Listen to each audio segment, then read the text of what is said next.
Bun, eu sunt Andrei și eu astăzi vreau să vă arăt 4 dintre skinele mele care le-am făcut. Bun, acesta e primul. Uitați-l.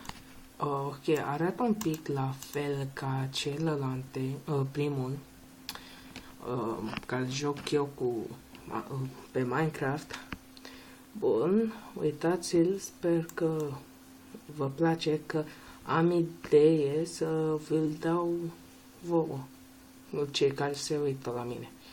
Bun, dacă vreți să vă uitați dacă vreți să vorbiți cu mine prin Skype, cam Skype,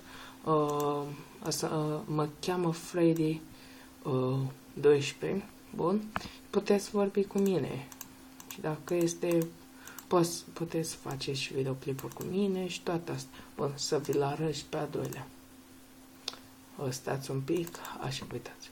Și pe a doilea, scuzați-mă că i-am făcut să arăt pe toți la fel, dar nu sunt chiar la fel. Dacă vă uitați pe spate, avem o gură de creeper, am schimbat și bandana, și haina, geaca, și cam atât. Ok. Următorul este acesta, parcă. Da, acesta e.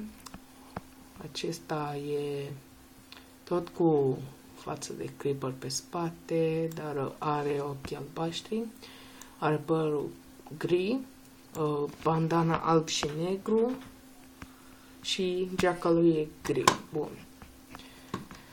Bun. Dacă v-a plăcut acest videoclip și vreți skin-urile, puteți să vorbiți cu mine prin Skype. Mă numesc Freddy 12. Bun, eu am fost Andrei. La revedere! Pa!